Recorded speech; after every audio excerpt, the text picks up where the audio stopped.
안녕하십니까. 매일신문 뉴스 박소윤입니다. 첫 소식입니다. 4월 총선과 함께 치러지는 시의원 보궐선거에서 새누리당 대구시당이 무자격 후보 공천에 이어 공모 조건에 맞지 않는 후보를 공천해 말썽을 빚고 있습니다. 대구시당이 20일 북구 제2선거구 시의원 보궐선거 후보로 최규령 대구시당 부위원장을 내정했습니다. 이 지역의 5명의 후보가 공모를 신청했지만 공천을 할 만한 인물이 없다며 공모에 응하지도 않은 후보를 공천했습니다. 더구나 해당 선거구의 60일 이내 거주인자를 공모 자격으로 제한했지만 최 후보는 공천 발표 하루 전인 19일 수성구에서 북구로 급하게 주소지를 옮긴 것으로 알려졌습니다.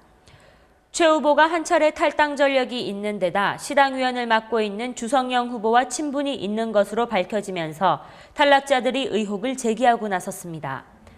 앞서 17일에는 대구 달서 2선거구 시의원 보궐선거 후보로 성서농협 수석이사인 허만진 후보를 공천하면서 무자격 논란이 빚어진 바 있습니다. 이처럼 국회의원 공천에 이어 시의원 공천에서도 새누리당의 잣대를 마구잡이로 적용했다는 비판이 거세게 일고 있습니다. 시의원 공천에 탈락한 조수갑 후보는 대구 지역 국회의원 후보 공천이 역대 최악이라는 평가와 함께 새누리당의 공천 기준에 대한 지역민들의 신뢰마저 바닥으로 추락하고 있다며 공천 기준이 있기는 한 것인지 의문스럽다고 말했습니다. 공부와 폭력에 시달리는 중학생들을 위해 삼성라이온즈와 대구시 교육청 그리고 매일신문사가 손을 맞잡았습니다. 이들은 야구는 내 친구 프로젝트를 위한 상호협력 협약을 체결했습니다. 지난해 말 대구에서 발생한 중학생 자살 사건을 교훈 삼아 매일신문사와 삼성라이온즈, 대구시 교육청이 지난 20일 대구시 교육청에서 학교폭력 근절을 위한 상호협력 협약을 체결하고 야구는 내 친구 프로젝트를 펴기로 했습니다. 야구는 내 친구 프로젝트는 입시 스트레스와 폭력, 외톨이화돼가는 청소년들을 운동장으로 나오게 해 인기 스포츠인 야구로 청소년들에게 웃음을 되찾아주고 건전한 스포츠 문화 확산, 밝고 활기찬 학교 분위기를 만들어보자는 뜻을 담고 있습니다. 이를 위해 지난해 3관왕을 달성한 삼성라이온즈의 코치들과 선수들이 재능기부와 훈련용품 지원에 나서고 매일신문사와 대구시 교육청이 학생들의 참여와 적극적인 동참을 이끌기 위해 각종 지원에 나섭니다.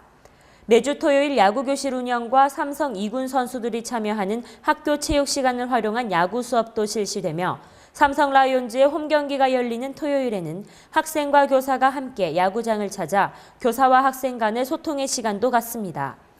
김인 삼성 라이온즈 사장은 청소년들의 건강과 인성을 기르기 위해서는 공감대 형성이 가장 중요하다며 건전한 스포츠 활동으로 학교 폭력을 줄일 수 있도록 노력하겠다고 말했습니다. 기업 채용 공고 시 연령 기준 적용 비율이 여전히 높은 것으로 나타났습니다.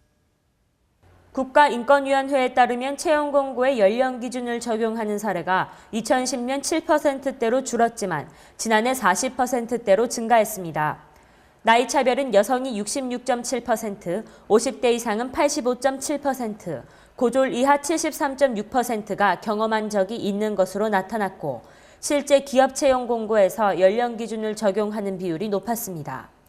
연령 제한을 하는 경우는 벤처기업이 39.1%로 가장 높았고 외국계 기업 27%, 외국기관 17.8%를 차지했습니다. 인권위는 나이 차별과 관련된 진정이 급증하고 있어 구제 효과를 높이기 위한 제도 정비가 필요하다고 지적했습니다. 또 나이 차별을 해소해야 취약계층의 노동시장 진입을 촉진시킬 수 있다고 강조했습니다. 인권위에 접수된 연령차별 진정 통계 분석 결과에 따르면 나이 차별은 전체 차별 진정 11,895건 중 77%를 차지해 장애, 성희롱에 이어 세 번째로 많았습니다. 또 최근 3년간 접수된 고용상 나이 차별 사건이 인권위 출범 이후 접수된 총 사건의 53%를 차지할 만큼 높아졌습니다. 그동안 접수된 사건을 보면 공공부문 사건이 47%로 공무원 채용 시 연령 제한 관련 유사 진정 때문인 것으로 보입니다. 인권위 관계자는 나이 차별 예방에 대한 홍보 강화와 함께 드러나지 않는 연령 차별에 대한 실태 파악이 필요하다며 연령 차별 피해 구제가 보다 효과적으로 이루어지도록 관련 법제를 정비해야 한다고 주장했습니다. 대구시의회가 정당과 국회 내 지방분권 추진기구 설치를 촉구하는 결의문을 채택했습니다. 대구시의회는 오늘 오전 제204회 임시회 제3차 본회의를 열고 정당 및 국회 내 지방분권 추진기구 설치 촉구 결의안을 채택했습니다. 현재 지방분권을 위한 중앙행정권한의 지방자치단체 이양 때 통상 3년 이상이 소요되고 있는 실정이라 지방분권 실현의 효율성을 높이기 위해 정부는 물론 입법에 참여하고 있는 정당과 국회 등 정치권의 노력이 선행돼야 한다는 것이 의회의 입장입니다. 특히 시의원들은 지방 이양사무 관련 법률의 일괄 처리와 주요 지방분권 과제의 추진을 위해 국회 안에 지방분권 특별위원회 구성이 필요하다고 강조했습니다. 경북도가 매주 수요일을 소독의 날로 지정했습니다. 경북도는 도내 전 축산 농가에 대해 소독을 실시합니다. 경북도가 매주 수요일을 소독의 날로 지정해 도내 전 축산 농가에 대해 소독을 실시하기로 했습니다. 4월까지 한반도를 중간 기착지로 이동하는 남방철새에 의한 조류 인플루엔자가 발생할 위험성이 높을 것으로 예상되고 지난해 발생한 구제역 역시 재발할 위험이 높아 소독의 날을 지정했습니다. 특히 공동소독 효과를 높이기 위해 지난해까지 운영하던 공동방제단을 지역축협과 함께 공동방제단 74개 반을 편성해 소규모 농가에 대한 연중소독 실시와 함께 소독약품 및 운영비 28억 원을 지원할 예정입니다. 이번 공동방제단 소독 대상은 소 12, 돼지 500두, 닭 3,000수 미만의 23,854농가에 해당됩니다. 경북도 정창진 축산경영과장은 구제역, 조류 인플루엔자 등 가축 전염병 재발 방지를 위해 방역을 철저히 해줄 것을 당부했습니다. 오늘 낮에는 오랜만에 봄 기온을 느낄 수 있겠습니다. 오후에는 포근한 날씨가 이어지겠는데요. 다만 일교차가 크겠으니 감기 걸리지 않도록 유의하셔야겠습니다. 대구 경북 낮 최고 기온은 12도에서 16도로 어제보다 높겠습니다.